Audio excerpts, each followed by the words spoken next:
Bon, je reviens de congé et t'as pris un petit coup de vieux quand même, mon pauvre. Hein. Tu commences un peu à ralentir et au CES, il y avait quand même un peu mieux. Hein. Ouais.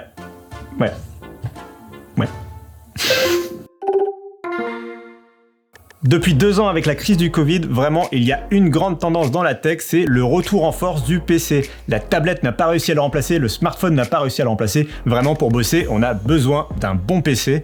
Et le CES 2022, c'était vraiment l'année du PC. Et on va vous le montrer avec une sélection des nouveautés PC à retenir de ce CES 2022, à commencer par le remplaçant de ce bon vieux Dell XPS 13, le Dell XPS 13 Plus. Ce Dell XPS 13 Plus, c'est vraiment la quintessence de ce qu'on est capable de faire quand on prend un ultra portable le plus classique possible. Là, il n'y a pas de truc incroyable, il n'y a pas de révolution, c'est vraiment le PC portable tel qu'on le connaît, mais raffiné au maximum pour avoir un design vraiment vitrine. À commencer par un magnifique écran de 13 pouces complètement borderless, et comme quoi c'est possible de faire des écrans borderless sans encoche. En plus, la caméra qui est au-dessus de l'écran, elle est compatible Windows Hello, donc vraiment un système en infrarouge complet pour faire de la reconnaissance faciale. Et ça, c'est beaucoup pratique. C'est pas beaucoup pratique.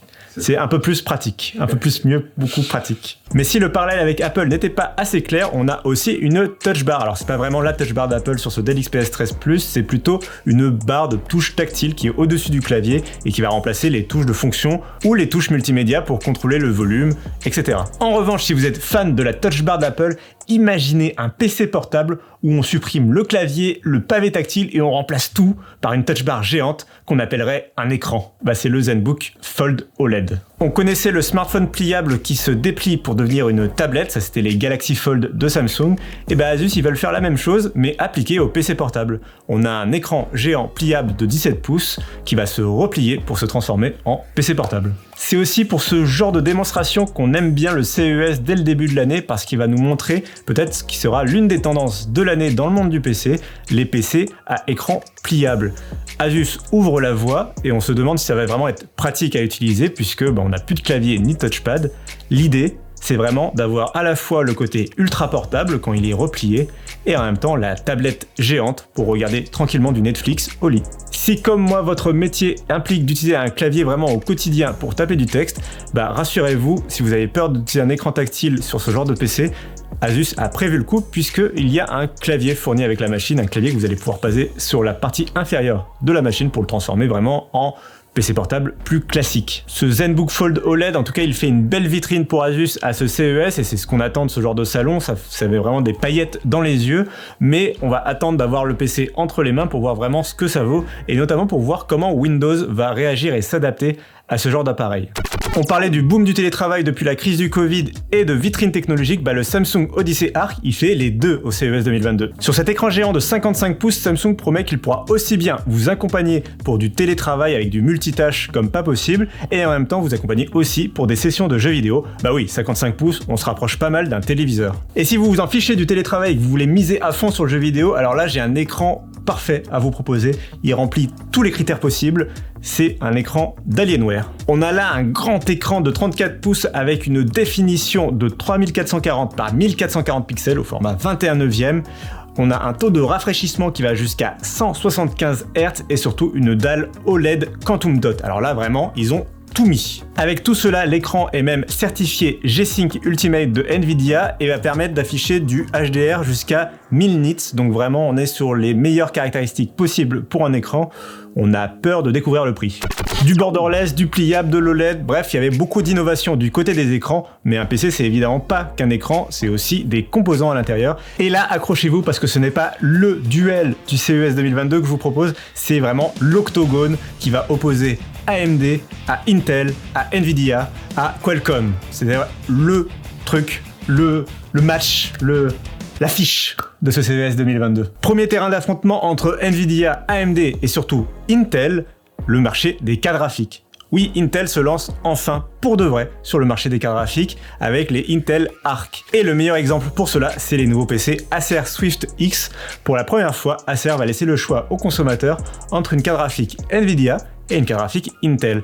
Alors il faudra attendre les tests pour savoir exactement comment Intel va pouvoir se mesurer aux géants du marché, mais on a voilà un nouvel acteur, plus de concurrence, peut-être que ça va permettre de baisser les prix. Là on parle d'un PC portable, pour les PC de bureau, Intel a des choses dans les cartons mais il faudra encore attendre plusieurs mois. En revanche, Nvidia, les cartons, ils étaient en train de les déballer au CES puisqu'ils avaient une RTX 3080 Ti à nous présenter, la carte graphique la plus puissante au monde. En attendant une nouvelle architecture ou une nouvelle finesse de gravure, là Nvidia ils ont mis tous les curseurs au maximum. On a une carte graphique qui est super impressionnante, qui sera super chère et qui va consommer super beaucoup d'énergie. Bon ça marche pas trop, mais qui va consommer 450 watts et qui sera probablement en rupture de stock à l'année. Mais bon bah Nvidia ils ont gagné la guerre des chiffres, ça c'est sûr. Plus proche du peuple, plus proche du cœur, plus proche du portefeuille, AMD et Nvidia ont choisi le milieu de gamme pour s'affronter au CES 2022 avec d'un côté une RTX 3050 et de l'autre côté la Radeon RX 6500 XT. On a deux cartes graphiques respectivement à 250 et 200 $, donc vraiment les prix planchers qui vont quand même permettre d'accéder un tout petit peu au ray tracing et surtout dans le cas de Nvidia au DLSS. On nous promet des performances haut niveau sur les derniers jeux du moment en Full HD et à 60 Hz. Ça c'était pour les puces graphiques et les jeux vidéo, mais l'autre terrain d'affrontement, celui qui est beaucoup plus sérieux, crucial pour l'avenir du PC, c'est le marché des processeurs. Là, Apple, ils ont montré qui étaient les patrons dans la pièce, et AMD, Intel et Qualcomm, ils ont décidé de pas se laisser faire.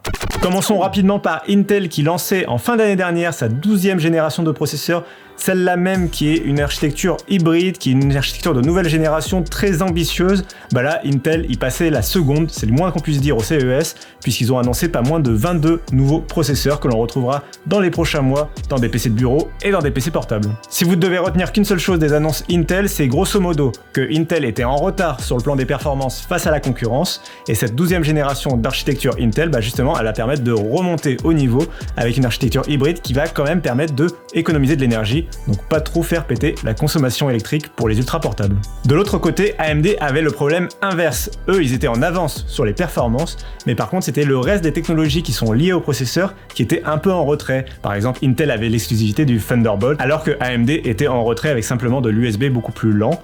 On avait le Wi-Fi 6E qui était chez Intel, AMD n'en avait pas. Et tous ces défauts, AMD vient les combler avec les Ryzen 6000, sa nouvelle génération de processeurs. On a désormais de l'USB 4 qui a concurrencé le Thunderbolt, et là, plus de problème de débit, on a tout le cahier des charges qui est rempli, on va pouvoir recharger son PC avec de l'USB 4, faire de l'affichage vidéo et faire du transfert de données à haute vitesse, pas de souci.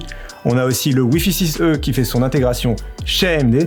Bref, on a quelque chose au niveau, les performances sont toujours là et on a même une amélioration puisque AMD en a profité pour annoncer les Radeon 6000 pour les PC portables et de dire justement que si on a une Radeon 6000 et un Ryzen 6000 dans son PC portable, bah là c'est nickel, on aura une optimisation impeccable des performances permises par AMD. En réalité, quand on connaît les performances des nouvelles cartes graphiques Radeon sur les PC de bureau, on sait déjà à quoi s'attendre, on a quelque chose qui est performant quand il s'agit des jeux d'ancienne génération, mais dès qu'on commence à parler ray tracing ou nouvelles technologies, là AMD il reste en retrait face à Nvidia.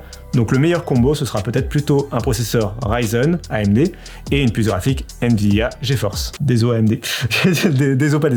Notre dernier larron c'est Qualcomm qui entend bien faire du processeur ARM une réalité dans le monde des PC comme Apple a su le faire du côté des MacBook. Pour cela ils nous ont présenté le Snapdragon 8CX Gen 3 qui nous promet enfin des performances haut niveau. On espère aussi que Microsoft aura réussi à optimiser correctement Windows 11 pour enfin avoir une solution Qualcomm qui puisse être viable face à Intel et AMD.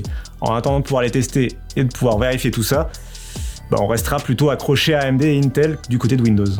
Alors qui sera le grand gagnant de ce combat entre AMD, Intel et Qualcomm? Ça, il faudra attendre encore pour le déterminer, il faudra attendre les tests, il faudra attendre les disponibilités et les prix. Le CES, c'est justement le salon de début d'année qui a comme rôle de lancer les grandes tendances dans le monde de la tech, et maintenant, il va falloir attendre plusieurs mois pour vérifier ces tendances. Merci à toutes et à tous d'avoir suivi cette vidéo, dites-nous dans les commentaires la nouveauté que vous retenez le plus de ce CES. Moi je vous invite à vous abonner sur YouTube, sur les réseaux sociaux, à nous suivre partout, et je vous dis à très bientôt. Ciao!